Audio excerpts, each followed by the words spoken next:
percaya Kau yang berjanji setia, pengharapanku selalu ada di dalam-Mu.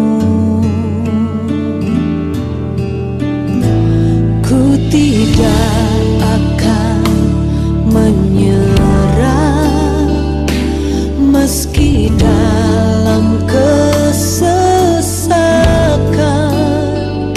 Seluruh hidupku dalam genggaman-Mu.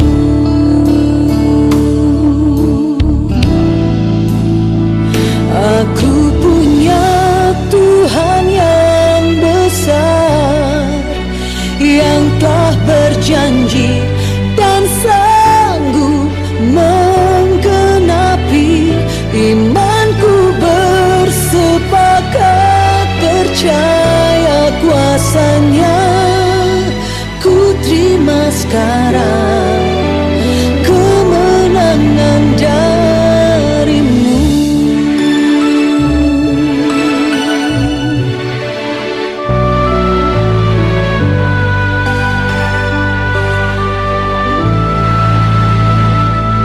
Ku tidak akan menyerah meski dalam kesesakan. Seluruh hidupku dalam genggaman-Mu.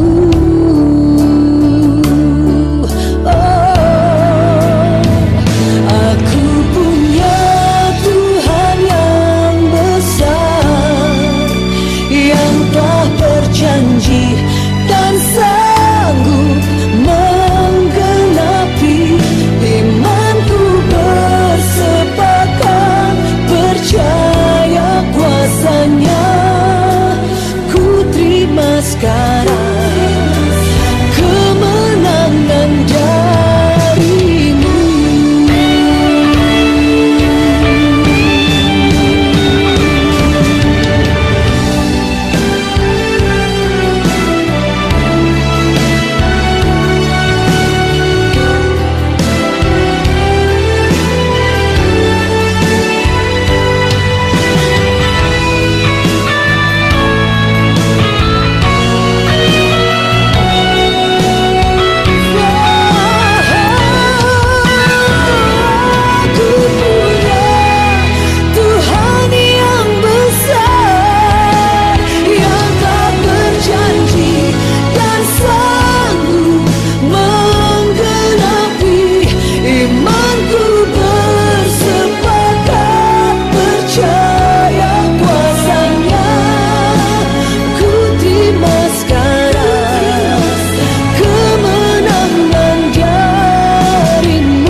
Bergabung, salam, selamat pagi, selamat bergabung hambanya Bapak Pendeta Alexander Simanjuntak.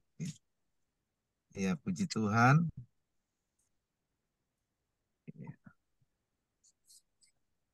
Suara saya terdengar? Halo? Dengar, halo. Oh, iya, terdengar ya? Iya. Terus.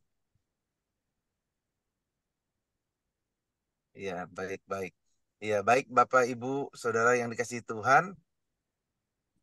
Aduh, ini ada gangguan apa ini? Iya.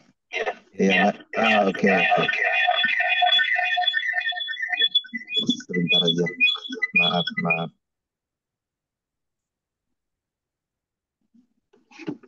Oke. Baik, Bapak Ibu Saudara yang dikasihi Tuhan, selamat pagi sekali lagi buat hambanya Bapak Pendeta Alexander Simanjuntak, ya MTH, ya hambanya Pak Pendeta Alexander, selamat pagi, Shalom.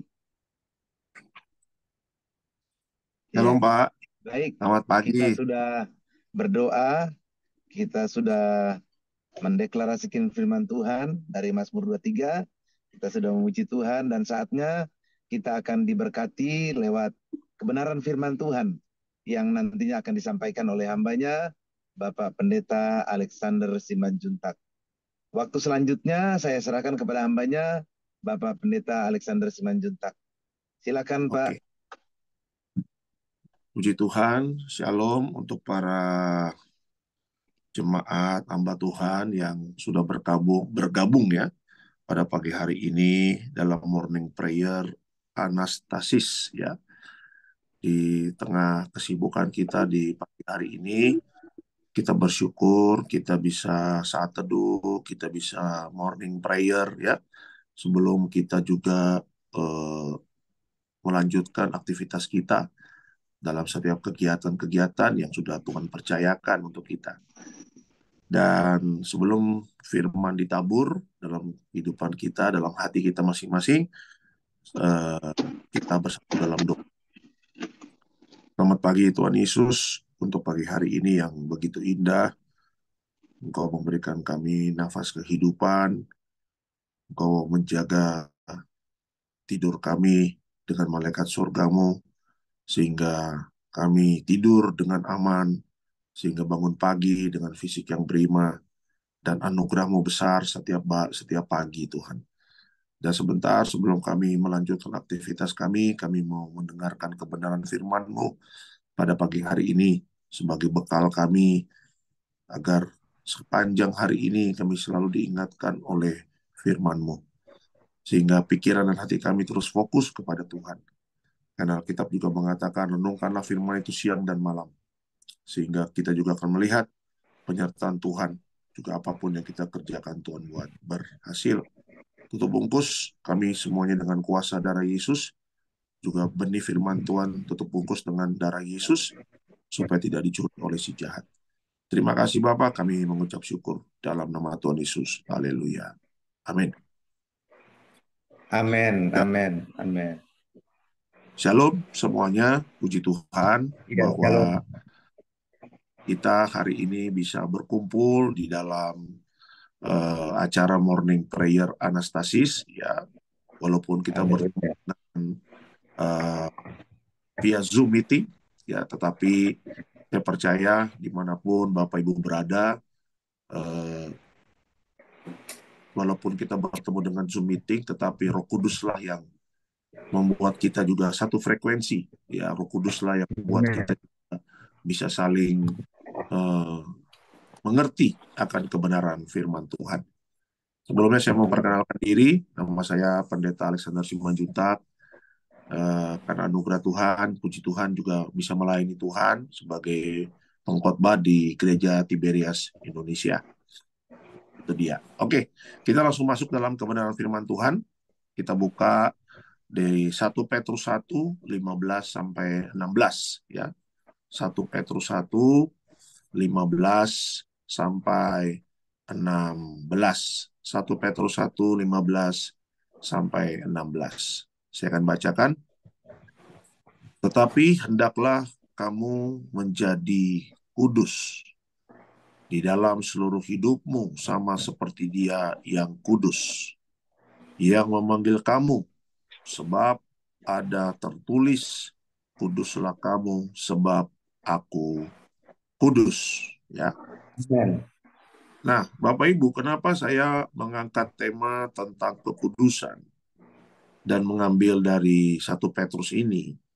Karena saya percaya bahwa yang pertama, Rasul Petrus adalah orang yang dalam pelayanannya dekat sama Tuhan Yesus. Petrus juga mempunyai pengalaman pelayanan yang luar biasa. Dan Petrus juga orang yang pernah jatuh dalam dosa, dan juga dia bertobat dan cepat berbalik kepada Tuhan. Makanya kalau Petrus di dalam surat Petrus itu menulis tentang kekudusan, itu powerful. Kenapa? Karena dia adalah orang yang mengalami jatuh bangun sebagai anak-anak Tuhan, ya, sebagai murid Tuhan Yesus. Dia jatuh bangun dan dia juga orang yang menerima anugerah Tuhan itu besar sekali. Dan Petrus adalah orang yang tidak menyia-nyiakan kesempatan untuk bertobat, dan dia mengambil itu sehingga ketika dia menjadi ciptaan yang baru, ya, meninggalkan kehidupan yang lamanya, meninggalkan dosanya, dia menjadi orang yang militan ikut Tuhan. Ya, bahkan kalau kita belajar di Kisah Para Rasul, waktu Petrus bikin KKR, ya, sekali berkhotbah dia 3.000 orang bertobat. Nah, itulah kenapa Petrus adalah murid-murid Yesus yang luar biasa, dan Yesus kan tidak mencari orang yang sempurna. Orang-orang yang dipakai Tuhan juga dalam perjanjian lama, siapa juga nggak kenal Daud. Daud orang yang luar biasa, kalau lagi memuji menyembah Tuhan, sorga itu bergoncang. Tetapi siapa sangka Daud juga pernah jatuh dalam dosa. Tapi puji Tuhannya, Daud juga ketika dinasihati oleh Nathan, dan dia cepat berbalik dan kembali hidup dalam pertobatan, hidup dalam kekudusan. Nah, kenapa tema kekudusan itu sangat penting? Karena suka nggak suka, Bapak Ibu dan saya, kita hidup di dalam kehidupan akhir zaman. Ya, kalau kita melihat pergerakan-pergerakan di dunia ini, kita banyak mendengar deru perang. Jangan kaget, karena Yesus sudah memberitahukan, ya, di dalam perjanjian baru, ya, banyak yang tanya, Guru, kapan kalau Tuhan itu datang? Ya, tanda-tandanya apa dan sebagainya dan sebagainya. Tuhan mengatakan apa? Sebelum anak manusia itu datang, ya harus jangan kaget kalau mendengar deru perang, ya, masa-masa sukar, ya, dan Bapak Ibu juga jangan pura-pura nggak tahu. Kadang-kadang banyak orang Kristen, pura-pura nggak tahu deh, cuek deh, masa bodoh deh. Yang penting gue cari uang terus aja gitu. Ya, saya kemarin khotbah di hari Minggu, saya katakan banyak orang Kristen yang sebenarnya tahu, tapi pura-pura nggak tahu, gitu loh. Ya kan, bikin-bikin damai hati aja, gitu. Masih lama ini, masih lama ini, masih lama ini.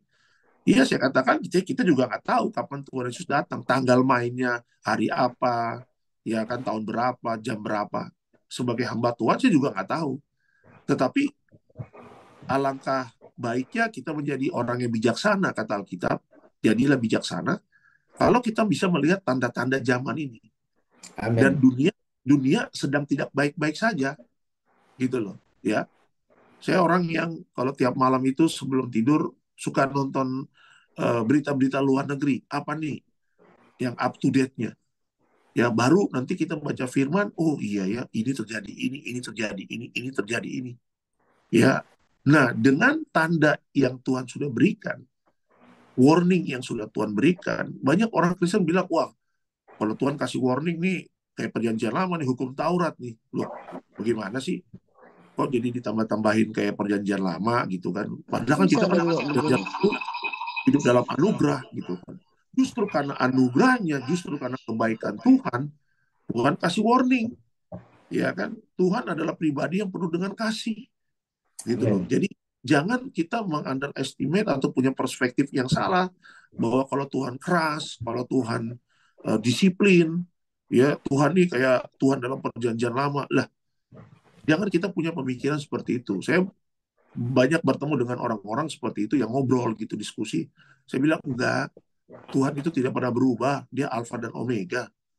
Ya kan? Kalau memang dalam kehidupan kita kekristenan di Alkitab ada PL dan PB, ya itulah sejarah kita sebagai anak Tuhan. Ada perjanjian lama, ada perjanjian baru. Tetapi sifat Allah itu tidak pernah berubah. Karakter Allah itu tidak pernah berubah. Dia adalah Allah yang penuh dengan kasih. Tapi dia juga Allah yang adil, ya, Allah yang tegas, ya, Allah yang mendisiplinkan orang-orang yang mau ikut dia, Allah yang cinta proses. Saya bilang begitu. Nah, makanya kalau kita berbicara tentang kekudusan adalah tema yang tidak viral. Ya, banyak orang sekarang lebih senang yang bikin enak telinga gitu loh. Tapi banyak orang-orang Kristen yang takut kalau menerima makanan-makanan keras. Nah, ini juga nggak boleh gitu loh. Kita ini bukan bayi rohani, ya kan? Kalau bayi rohani, kalau seorang bayi, ciri-cirinya apa? Makan bubur, ya kan? Minum susu cair, ya kan? Eh, Segala sesuatu yang lunak-lunak gitu loh. Tapi kalau kita sudah bertumbuh dewasa dan kita dididik keras sama Allah, dididik keras oleh Firman, ya jangan jangan jangan protes, jangan kita cari yang enak-enak aja deh, berkat, mujizat. Nggak salah dengan berkat dan mujizat. Tetapi kalau tanpa kekudusan, Alkitab tadi mengatakan apa? Bahwa tanpa kekudusan, kita tidak akan bisa melihat. Iya kan? Rencana-rencana Tuhan yang dahsyat. Kita akan kalah di akhir zaman ini kalau kita tidak hidup di dalam kekudusan. Ya, dosa membuat kita kalah. Dosa membuat Bapak Ibu dan saya akhirnya jadi kontra dengan Tuhan. Padahal kita semua anak-anak Tuhan sudah diperdamaikan ya Amin. oleh Yesus melalui darahnya. Kita yang dulu jauh sekarang menjadi dekat. Ya kan, Amin. karena darah Yesus. Ya, Tuhan datang mencari orang yang berdosa. Kita sudah menjadi kudus, kita sudah menjadi benar, bukan karena perbuatan kita, tetapi karena darah anak domba yang menyuci, kuduskan, dan membenarkan kita.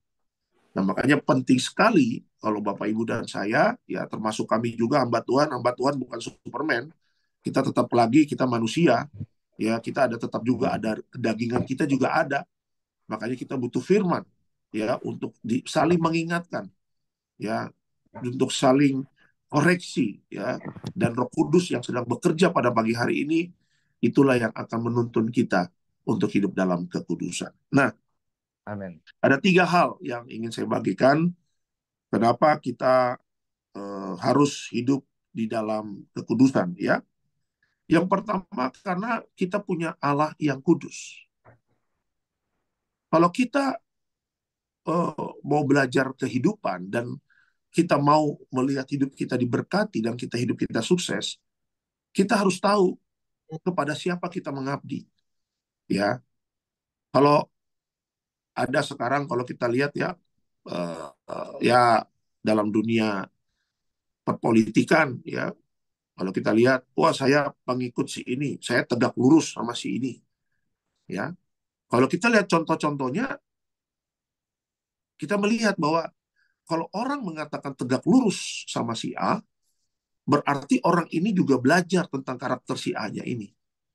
Iya kan? Wah, saya pengikut si A. Berarti si A-nya ini kita pelajari karakternya gimana, hidupnya bagaimana. Dan biasanya kalau orang mengatakan tegak lurus, pikiran saya sederhana ini berarti orang ini copy paste nih, ya kan? Belajar bagaimana berpikirnya, berkatanya, teladannya bagaimana, apa yang bisa kita pelajari dari orang ini, gitu loh. Nah, kalau kita mengatakan kita adalah pengikut Kristus, ya kan, kita anak-anak Tuhan, jangan kita lupa bahwa kalau kita berbicara kekudusan, kita ini punya Allah yang kudus, gitu Amin. loh.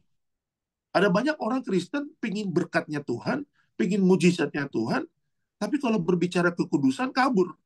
Tapi dia lupa bahwa Allah yang dia sembah, Allah yang dia percaya, juru selamat yang dia ikuti, gitu loh, adalah Yesus, adalah Tuhan Allah, dan dia mempunyai karakter atau sifat yang kudus. Amin. Nah, makanya kalau kita tegak lurus sama Tuhan, tegak lurus sama Yesus, ya kita juga harus sadar bahwa Allah kita itu kudus, gitu loh. Di surga ada ruang Maha Kudus. Di ruang Maha Kudus itu tempatnya siapa? Ya tempat Allah yang kudus. Nanti kita ini akan masuk di kerajaan sorga yang dimana kita akan berkumpul dengan orang-orang yang kudus. Nah, Amin. ya kan? Jadi kita orang yang kudus, yang sudah dikuduskan oleh darah Yesus, yang berjuang selama kita hidup, mati-matian kita jaga hidup dalam kekudusan, tentu dengan pertolongan Roh Kudus dan firman-Nya, kita akan berkumpul, ya. Suatu saat, ya puji Tuhan kalau kita masuk ruang Maha Kudus, ya kita berkumpul bersama Tuhan, punya Allah yang kudus. Berarti apa? Sorga adalah tempat Allah yang kudus, sorga tempat orang-orang yang kudus nanti berkumpul di sana. Amin. Amin. Amin. Itu dia. Jadi Bapak Ibu, kalau kita hidup dalam kekudusan, ya karena kita tegak lurus sama Tuhan, ya kan? Karena kita punya Allah yang kudus. Dan sebagai Allah yang kudus, dia memberikan teladan kepada pengikut-pengikutnya, dia memberikan teladan kepada jemaat-jemaatnya, anak-anaknya, ya, untuk hidup di dalam kekudusan. Jadi kalau orang Kristen nggak hidup kudus, orang Kristen kedagingannya kuat, nah berarti nggak tegak lurus sama Tuhan itu. Ya simpel-simpel aja sih, ya kan? Berarti kedagingannya kuat, berarti dia juga mungkin nggak mau bayar harga untuk meninggalkan kehidupan masa lalunya, untuk metanoia, berbalik, bertobat kepada Tuhan. Saya ingin katakan, waktu-waktu terakhir ini jangan sia-siakan. Oke, Tuhan Yesus datang, kita nggak tahu. Tapi juga kita nggak tahu kapan kematian datang kepada kita. Ya kan? Amin. Tuhan Yesus datang sebagai pencuri. Tetapi maut itu satu langkah di hadapan kita. Ya, makanya Yesus mengatakan apa? Belajarlah daripadaku. Saya senang. Kata-kata Tuhan mengatakan, belajarlah daripadaku. Aku lemah lembut dan rendah hati. Tapi kita juga bisa belajar dari Allah yang kudus. Bagaimana cara hidup kudus. Dengan pertolongan firman-Nya. Dengan pertolongan Roh Kudus sebagai roh penolong yang selalu mengingatkan kita untuk hidup di dalam kekudusan. Makanya berbicara kekudusan, apa yang bisa kita pelajari? Yang pertama adalah kita harus ingat kita itu punya Allah yang kudus. Kalau kita mengatakan I am believer, seorang Kristen, ya mengatakan tegak lurus kepada Tuhan Yesus, nah kita harus ingat bahwa kita punya Allah yang kudus. Itu yang pertama. Nah, yang kedua, apa makna atau apa yang bisa kita pelajari tentang kekudusan? Yang kedua adalah kekudusan itu adalah syarat untuk bertemu dengan Allah. Tuh. Amin. Ya. Kalau kita mau bertemu dengan Allah, suatu saat Bapak Ibu dan saya kita jadi tetangga di sorga. Ya. Kita mendiami rumah Bapa. Nah, kita mengatakan bahwa aku harus naik ke sorga, aku harus naik menyediakan tempat, ya kan, di rumah Bapa. Di rumah Bapakku banyak tempat tinggal, kata Alkitab. Ya, kelak suatu saat nanti ketika aku datang menjemput, ya, menjemput supaya apa? Supaya di mana aku berada, engkau pun berada, kata Alkitab. Amin. Nah, bagaimana kita bisa bertemu dengan Tuhan? Jangka panjangnya kita masuk dalam kerajaan sorga, jangka pendeknya selama kita di dunia, kita bisa menjadi rekan sekerja Allah yang luar biasa. Amin. Ya harus jaga hidup dalam kekudusan. Ya, karena kalau kita hidup dalam kekudusan, Bapak Ibu dan saya, kita satu frekuensi dengan Tuhan. Amin. Coba lihat, orang kalau bikin dosa, mau mendekat sama Tuhan aja nggak berani. Ya, karena apa? Karena intimidasi. Iblis itu luar biasa. Iblis itu kan bapa dari segala kebohongan, bapa dari segala dusta. Ya kan, Yohanes 8 ayat 44. Tukang bohong. Makanya orang yang berdosa, kayak zaman dulu ya. Zaman dulu. Saya kalau mau perjamuan kudus, wah itu tuh intimidasinya luar biasa. Kamu dosa, kamu najis, ini. Waduh, intimidasinya ngeri-ngeri sedap. Makanya kita paling malas dulu perjamuan kudus zaman dulu. Aduh Tuhan, saya nggak layak Tuhan, saya najis di hadapanmu. Aduh tadi malam baru dugem di kota Tuhan, katanya gitu ya kan. Zaman dulu tuh waktu kita masih anak-anak muda. Padahal kalau memang kita sadar bahwa kita berdosa, ya kita datang kepada juru selamat. Ya kan, dosa kita merah seperti kirmisi, diputihkan seperti salju. Tetapi ketika kita menerima tubuh dan darah Yesus, itu sarana yang bukan untuk dipermainkan. Gitu loh. Ya, justru itu sarana bagi kita untuk apa? Aduh Tuhan, terima kasih. Ya, dosaku dulu merah seperti kirmisi. Ketika aku menerima tubuh darahmu Tuhan, aku disucikan seperti salju. Aku menerima waterfall forgiveness. Aku menerima air terjun pengampunan dari Engkau. Terima kasih Tuhan. Ya kan? Oleh darahmu aku sekarang bisa bertemu dengan Engkau. Jurang yang begitu dalam, yang begitu lebar. Aku tidak bisa menjangkau Engkau Allah bersama anakmu. Dengan salibmu jurang itu bisa menjadi jalan sehingga aku dengan iman aku bisa melangkah kepada Bapa di sorga. Nah itu dia. Jadi Kalau Amin. kita ingin bertemu dengan Allah, ya Bapak Ibu, mungkin juga ada anak-anak muda yang hadir di sini, ya kita jaga kekudusan. Balik lagi, masa lalu kita Tuhan tidak perhitungkan. Kalau kita memang mau bertobat, ya. Amin. Tetapi karena Amin. kesempatan, kasih karunia, anugerah, saya percaya, ya, tidak ada yang salah dengan anugerah, tidak ada yang salah dengan kasih karunia. Dan kasih karunia bukan lisensi, bukan untuk bikin dosa, tapi adalah kesempatan bagi kita, diberikan kesempatan untuk berbalik, ya, untuk kembali lagi bisa bertemu dengan Tuhan, Amin. bekerja sama dengan Tuhan, Amin. ya, kita bisa menikmati prosesnya dan kita bisa menikmati penggenapan akan janjinya, ya. Bapak mana sih yang mau melihat anaknya menderita? Nggak ada lah, Iya. ya. Kekristenan kan berbicara hubungan seperti anak dan orang tua, makanya kita bisa Amin. memanggil Bapa, Yes. gitu loh. Ya kan, saya puji Tuhan sama istri dikaruniakan anak. Nggak kita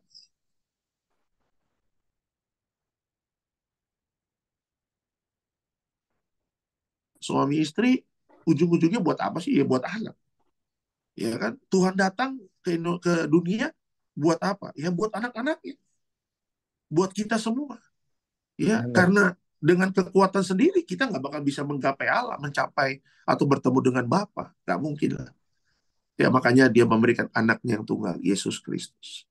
Nah kalau kita hidup di dalam kekudusan, ya yang pertama karena Allah itu kudus, yang kedua supaya kita, Bapak Ibu dan saya, kita bisa bertemu dengan Allah. Wah, saya Amin. bersyukur ya kalau kita hidup dalam kekudusan tuh, kalau saya praktekkan dalam kehidupan sehari-hari, wah kita penuh kemuliaan Tuhan loh, beneran. Ya, ada aja pertolongan Tuhan. Ya, ada aja mujizat-mujizatnya. Ya, bahkan nggak pernah kita pikirkan gitu loh, kata Alkitab. Melebihi dari apa yang kita doakan dan kita pikirkan. Tetapi tetap menikmati proses ada. Tetap ada air mata, pasti. Ya itulah dinamika kehidupan sebagai anak-anak Tuhan. Kenapa ada air mata? Kenapa Tuhan izinkan proses? Ya supaya kedagingan ini nih, saya pegang pipi saya ini kan daging nih. Supaya kedagingan ini tidak berkuasa atas hidup kita. Tetap Amin. roh kita harus kuat, roh kita harus menyala-nyala. Amin. Ya, apalagi kayak morning prayer begini. Nggak semuanya mau mengambil bagian dari morning prayer. Ya, kalau bilang mau tidur, tidur. Wah enak. Jam segini masih enak tidur nih. Ya, pakai AC, selimutan, ya kan. Wih, cakep. Apalagi kalau di luar hujan. Tuhan Yesus. Ya, ini seperti tidur di hotel bintang 5, ya kan. Tapi kita mengatakan harus berjaga-jaga. Ya kan. Harus ayo bangun. Murid-murid Yesus di Taman Getsemani tertidur. Ya, makanya Yesus tegur, lu tidur mulu, lu nggak sanggup berjaga-jaga. Sementara Yesus lagi ketakutan, ya kan. Dia berdoa terus. Udah mau mati nih gua nih. Lihat murid-muridnya bukan support, bukan dukung, tidur. Nggak berjaga-jaga. Nah, itu dia. Jadi, kalau kita hidup dalam kekudusan, kita bisa bertemu dengan Allah. Ya, waktu kita bertemu dengan Allah, Tuhan berikan kuasa yang besar bagi kita. Tuhan berikan mujizatnya, Tuhan berikan rencananya. Ya, dan Tuhan berikan proses-proses yang indah. Ingat, hidup dalam kekudusan bukan berarti kita nggak hidup dalam prosesnya. Oh, justru prosesnya haleluya, praise the Lord, ya kan? Ya, kemarin saya khotbah di hari Minggu ngomong tentang Daniel, ya. Daniel Daniel 6 ayat 11, sehari 3 kali dia berdoa. Ya, prosesnya luar biasa. Sadrak, Mesak, Abednego juga, anak-anak muda ini tidak kompromi dengan dosa, tidak mau kong kali kong lah dengan pejabat di zaman itu. Dilempar ke gua singa, dibakar perapian, tapi mereka tetap ya menjaga iman suci kudusnya di hadapan Amin. Tuhan. Ya, Amin. makanya suatu saat waktu kita ke sorga, kita pasti ketemu dengan mereka itu, jadi tetangga kita. Amin. Ya, Amin. ketemu Amin. ketemu Bapak Uda Daniel, Bapak Uda Sadrak, Bapak Uda Mesak Abednego, ketemu Bapak Uda, Amin. kita bisa ngobrol, diskusi. Mungkin kita nanti diketawai juga di sorga. Lu belum seberapa, lu udah baper-baper sama Tuhan, kata Daniel, mungkin begitu kan. Gua udah dilempar ke gua singa, gua tetap setia sama Tuhan. Lu baru begini aja udah ngambek sama Tuhan. Paye lu, paling digituin sama Daniel nanti di surga. Iya kan? Nah itu dia. Jadi yang kedua, Bapak Ibu, kenapa kita harus hidup dalam kekudusan? Yang kedua, karena itulah syarat ya untuk bertemu dengan Allah. Itu yang kedua. Nah yang ketiga terakhir, kenapa kita harus hidup dalam kekudusan? Karena kekudusan itu adalah syarat bekerja sama. Ya, yang kedua bertemu dengan Allah, yang kedua adalah syarat untuk bekerja sama tuh dengan Allah. Ya, kita yang melayani, kita punya tugas, jadikanlah semua bangsa muridku. Ya, kalau pelayanan itu tanpa kekudusan, macan ompong, gitu loh. Ya, jago, semua bisa jago berkata-kata, semua bisa sharing firman. Ya, walaupun mungkin nggak sekolah teologi, ya tinggal baca aja 2 jam 3 jam, kita ambil intisarinya dari bacaan kita, bisa kita khotbahkan. Semua bisa. Tapi tanpa kekudusan kita nggak bisa bekerja sama dengan Allah. Gitu. Kita nggak bisa punya kuasa doain orang sakit, kita nggak bisa punya kuasa hancurkan setan. Ya, apalagi pelayanan-pelayanan misi yang di masyarakat, masuk hutan, keluar hutan. Waduh. Ya, saya puji Tuhan ya dari 2011 sudah khotbah. Saya sampai 2018 itu kenyang pelayanan di luar kota. Kenyang pelayanan misi. Ya, saya lama di Banjarmasin, saya lama di Palangkaraya, saya 6 bulan di Pontianak, ya, saya 4 tahun di Manado sampai ketemu istri di Manado, saya hampir 2 tahun di Bali, ya, awal-awal khotbah tuh saya lama di Makassar, ya, saya juga lama juga di Medan, sempat di Bandung juga pelayanan, Semarang, ya, sesuai dengan cabang gereja aja, tapi kenyang gitu loh untuk pelayanan di luar kota, ya.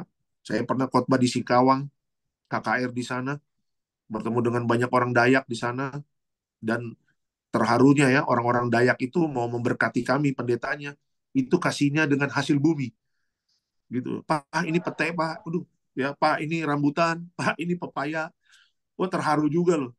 Jadi dari Singkawang ke Pontianak itu mobil belakang itu penuh dengan hasil bumi.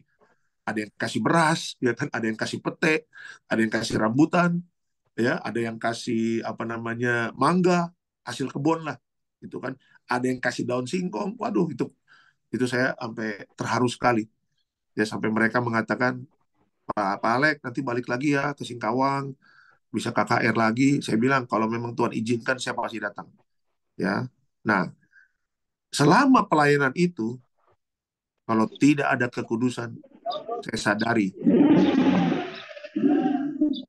ya, saya khotbah di apa namanya di Palangkaraya, di kota aduh saya lupa nama kotanya tuh, ya. Jadi 1 jam dari Palangkaraya itu ya Kasongan, di Kasongan, ya. Di Kasongan itu waktu saya khotbah itu di ruang serbaguna dari kabupaten di eh, punya punya punya pemdanya Kasongan, ya, 1 jam dari Palangkaraya. Itu 500 meter itu dari tempat itu, teman pelayanan saya bilang itu 500 meter itu banyak dukun Pak di situ. Waduh, ya kan? Saya juga sempat begini juga nih. Waduh, dukun. Ya kan? Ya udah. Ya, jadi tetapi waktu kita hidup dalam kekudusan, ya kuasa-kuasa jahat tidak berkuasa lah. Itu dia. Ya, ingat pelayanan kita di akhir zaman ini bukan pelayanan yang nyaman, ya, tapi pelayanan yang keras. Ya, dan Tuhan mau bekerja sama dengan pelayan-pelayan Tuhan, anak-anak Tuhan yang hidup dalam kekudusan. Ya, karena kalau ada kekudusan, ya, kita mengatakan anak-anak Allah kita adalah anak diberikan kuasa yang besar kepada anak-anak Allah. Ya, makanya ayo Bapak Ibu supaya kita bisa bekerja sama dengan Allah, kita jaga kekudusan. Kalau kita jaga kekudusan, waduh, itu visi misi Allah tuh diturunkan sama kita. Ya, kita ada kuasa, di tangan kita ini ada kuasa. tumpang tangan orang sakit sembuh. Ya, kita doain orang ada mujizat. Ya, balik lagi bukan karena pendetanya yang hebat, tapi karena kitanya mau mendisiplinkan hidup kita dalam kekudusan. Ya, sehingga kita bisa bekerja sama dengan Allah. Ya, apa sih yang nggak Allah berikan kepada anak-anak yang hidup dalam kekudusan? Ya, kalau orang hidup kudus berarti orang itu dipercaya sama Allah. Makanya kalau mau dipercaya sama Tuhan, jaga hidup kudus. Ya, hati-hati sekarang dengan perjinahan, percabulan, ya. Orang ketiga, wah ini banyak nih. Perselingkuhan nih akhir zaman nih ngeri-ngeri sedap. Ya, kalau orang Manado bilang bahugel. Nah, itu hati-hati tuh bahugel tuh. Ya, hubungan gelap, hati-hati. Ya, kita-kita nih yang sudah berumah tangga, bapak-bapak, apalagi kalau sudah diberkati, uang banyak, pegang jabatan, hati-hati. Hati-hati. Ya, harus banyak berlutut kalau sudah diangkat naik sama Tuhan, ya, apalagi udah di top-topnya perusahaan, waduh, kalau sampai sehari nggak berdoa, wah repot deh. Ya, sehari nggak baca firman, wah tuh hati-hati. Ya, iblis itu ngintip, ya kapan nih gue jatuhin ini orang nih. Ya, karena balik lagi kekristenan itu bisa redup karena kenyamanan. Ya, kalau gereja ditutup, pasti banyak gereja buka.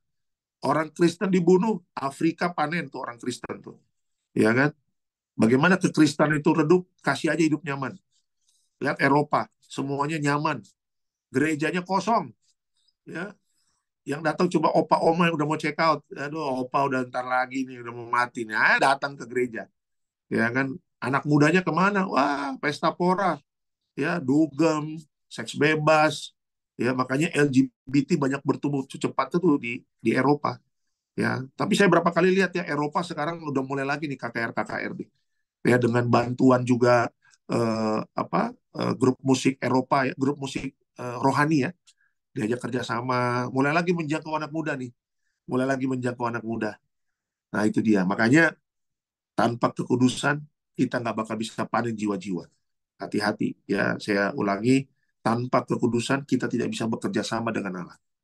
Kita tidak akan pernah bisa panen jiwa kalau tanpa kekudusan. Tapi kalau kita hidup dengan kekudusan, kita bisa bekerja sama dengan Allah, dan yang paling utama di akhir zaman ini, kita bisa panen jiwa-jiwa ya yang kita bisa bawa kepada Tuhan. Itu dia Bapak Ibu ya, sebagai renungan dari morning prayer ini yang bisa menjadi berkat bagi kita, bahwa ayo kita kembali lagi ke dalam track-nya Tuhan, kita hidup di dalam kekudusan. Kenapa kita hidup dalam kekudusan? Yang pertama, karena kita punya Allah yang kudus. Ya, yang kedua, karena apa? Supaya kita bisa bertemu dengan Allah. Ya, dan yang ketiga, kenapa kita hidup kudus? Ya, supaya Bapak Ibu dan saya bisa bekerja sama dengan Allah. Ya, kita bisa jadi teamwork-nya Allah. Ya, doa kita dijawab, pelayanan kita penuh kuasa. Ya, apa yang tidak mungkin bagi kita itu mungkin Tuhan buat mungkin. Ya, bahkan hal-hal yang besar itu yang Tuhan sediakan bagi kita.